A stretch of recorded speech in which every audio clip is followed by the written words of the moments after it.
Pasangan suami istri di Tulungagung, Jawa Timur diduga menjadi korban pembunuhan.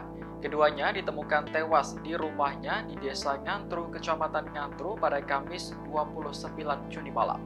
Kedua korban selama ini tinggal bersama anak, menantu, dan seorang cucu. Namun pada saat kejadian, mereka sedang menginap di rumah besan korban di Karangwaru, Tulungagung. Anak perempuannya sempat pulang dan mencari keberadaan Tri Suharno dan Ning, namun tak ketemu. Halo semuanya, jadi kasus ini tuh pernah viral. Seorang anak perempuan yang tidak melihat keberadaan kedua orang tuanya dari pagi hari, ia pun segera mencari kedua orang tuanya tersebut. Ia mencarinya di halaman rumah, tidak ada. Ia kemudian mencarinya lagi di ruang dapur, ruang tamu juga tidak ada. Kemudian saat ia mencari di ruangan karaoke pribadi yang ada di dalam rumahnya, ternyata kedua orang tuanya ditemukan dalam keadaan sudah tidak bernyawa. Menangis dan menjerit, itulah yang hanya bisa dilakukan oleh Nabela Eva, seorang anak perempuan yang melihat kedua orang tuanya telah meninggal dunia dalam kondisi yang mengenaskan. Lantas siapakah pembunuh kedua orang tuanya tersebut? Pak Sutri alias pasangan suami istri yang bernama Tri Suharno dan Ning Rahayu asal dari Tulungagung, Jawa Timur. Beliau merupakan seorang bos kolam renang di desanya. Usaha kolam renangnya tersebut bisa dibilang sukses. Setiap hari ada saja pengunjung yang datang ke sana. Bahkan tidak hanya usaha kolam renang saja yang dimilikinya. Beliau juga memiliki usaha toko yang ada di depan rumahnya. Pada tanggal 20 Juni tahun 2023, tepatnya di hari Rabu jam 9 malam, Tri Suharno menghubungi kerabatnya yang bernama Glowo untuk datang ke rumahnya dan meminta agar membawakan 1 ekor ayam jago untuk keperluan ritual agar bisnisnya bisa lancar. Selama ini mereka berdua memang kerap sekali sering melakukan ritual guna usaha yang sedang dijalankan bisa berjalan dengan lancar. Mereka percaya bahwa setelah melakukan ritual, maka setiap usaha yang dijalaninya akan semakin maju dan berkembang. Lalu Tri Suharno mengajak Glowo masuk ke tempat karaoke pribadinya yang ada di dalam rumahnya untuk membicarakan sebuah bisnis yang sangat penting. Kemudian di tengah-tengah pembicaraan yang berlangsung, tiba-tiba Glowo menagih hutang kepada Tri Suharno atas pembelian cincin batu akik Mustika Widuri yang sebelumnya dibeli darinya pada tahun 2021. Cincin batu akik tersebut dipercaya mampu mendatangkan keberkahan dan digunakan sebagai simbol ritual untuk kelancaran bisnisnya. Dikabarkan cincin tersebut dibeli dari Glowo senilai 250 juta. Cincin tersebut dibeli pada tahun 2021 silam. Namun, cincin Mustika Widuri itu belum dibayar hingga tahun 2023. Sehingga kedatangan Glowo ke rumahnya yang pertama bermaksud untuk silaturahmi, kemudian sekaligus mengantarkan pesanan ayam jago yang dipesannya, dan lalu menagih hutang kepada Tri Suharno. Namun setelah ditagih, jawaban Tri Suharno membuat Glowo menjadi sakit hati dan tersinggung. Ia berkata, "Kamu ini kan masih mampu. Kamu ini masih kaya loh, kok masih kurang aja gitu loh," ujar Tri Suharno. Mendengar perkataan seperti itu, Glowo pun langsung naik pitam. Dan seketika, ia kemudian berpura-pura berdiri dan pamit pulang. Namun saat Suharno juga ikut berdiri, niatnya ingin mengantarkan ia keluar. Tiba-tiba, Glowo langsung memukul rahang korban di bagian sebelah kanan, hingga akhirnya ia pun pingsan. Tubuh korban memang tergolong mungil, sementara Glowo dikenal tinggi besar dan jago pukul. Sekali pukul pastinya sudah cukup membuat korban terkapar hingga hilang kesadaran. Melihat korbannya sudah terjatuh, Glowo sempat menghabiskan 2 batang rokok terlebih dahulu sambil berpikir, apa nih yang harus diperbuat selanjutnya. Namun ketika melihat Suharno sempat bergerak, hal itu kembali memantik amarahnya. Dan dia kembali lagi memukuli bagian kepala Suharno bertubi-tubi. Ia melayangkan sekitar kurang lebih 20 kali pukulan dengan kekuatan yang sangat penuh. Sehingga kepala bagian belakang korban terbentur lantai dengan sangat keras dan akhirnya meninggal dunia. Melihat kondisi korban sudah meninggal, lalu Glowo mengikat tangan dan kaki korban dengan tali karet dan kemudian menyeretnya ke pojok ruangan tersebut.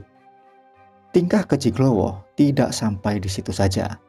Ia berlanjut. Kemudian ia mengambil potongan busa sandal jepit yang ada di sepeda motornya. Potongan sandal jepit itu biasanya dipakai untuk menutup taji ayam. Namun kali ini, potongan sandal jepit itu dimasukkan ke mulut Suharno, lalu dikasih lakban, ditutup lagi dengan kain motif bunga berwarna merah. Terakhir diikat kembali dengan tali karet. Kemudian setelah itu tersangka sempat terdiam terlebih dahulu di dalam ruangan karaoke tersebut dengan kondisi lampu yang dimatikan. Lalu pada jam 12 malam, istri Suharno yaitu Ning Rahayu, ia mencoba menghubungi suaminya, namun tidak ada jawaban sama sekali. Karena penasaran, tidak kunjung keluar dari ruangan karaoke, ia pun segera menuju ke sana.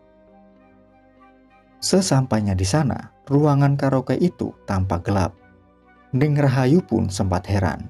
Ini tidak biasanya, orang karaoke kok lampunya dimatikan, ujar Ning Rahayu. Kemudian ia pun memanggil-manggil suaminya, namun yang menjawab adalah si Glowo. Glowo berkata, suami Bu Ning sedang tidur di dalam. Namun saat lampu dinyalakan, betapa terkejutnya beliau melihat suaminya dalam kondisi yang mengenaskan. Belum sempat berbuat apa-apa, Glowo langsung melayangkan pukulan keras kepada Ning Rahayu, dan kemudian ia pun pingsan.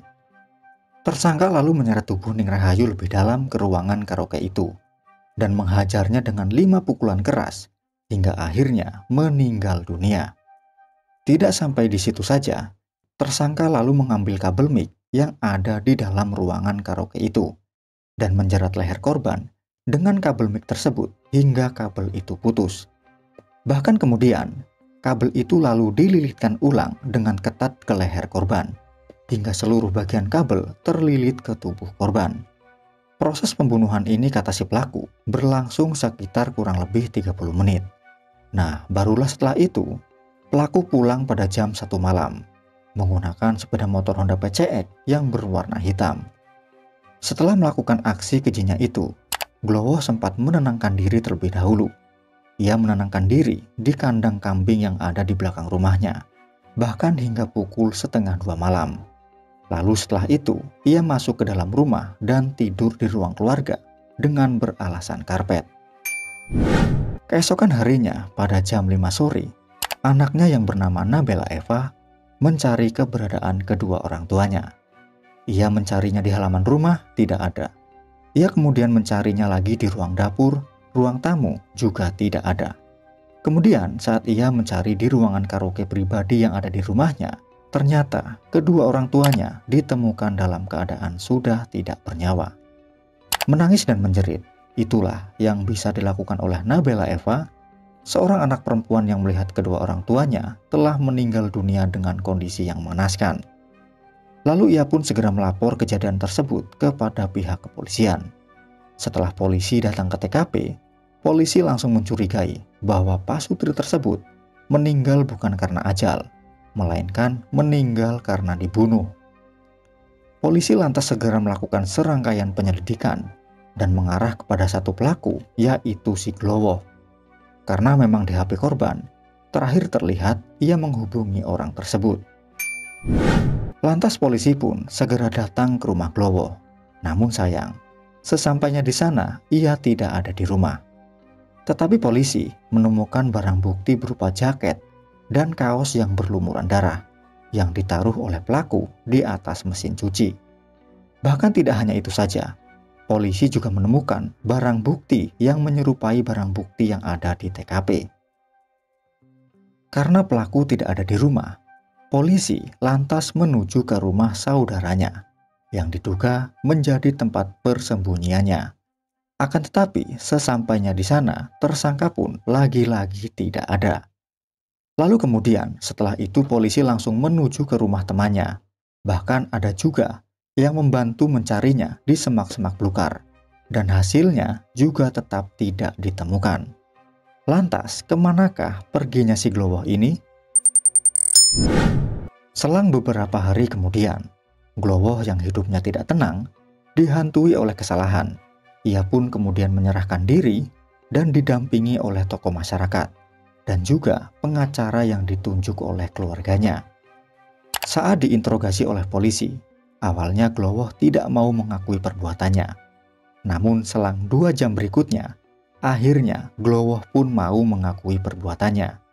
Ia mengaku bahwa ia merasa kecewa lantaran terkait masalah hutang piutang pembelian cincin batu akik. Namun saat ditagih, jawaban korban membuatnya sakit hati. Semua perbuatannya itu ia lakukan dengan cara spontan begitu saja. Tidak ada rencana akan melakukan pembunuhan. Akibat perbuatannya itu, Glowoh akhirnya dijerat dengan pasal 338 KUHP dengan ancaman hukuman 15 tahun penjara. Demikianlah kisah kasus kriminal kali ini. Semoga dengan adanya kasus ini bisa buat pelajaran nih bagi kita semua untuk selalu berhati-hati dalam menjalani hidup. Terima kasih buat kalian yang sudah mampir ke channel ini.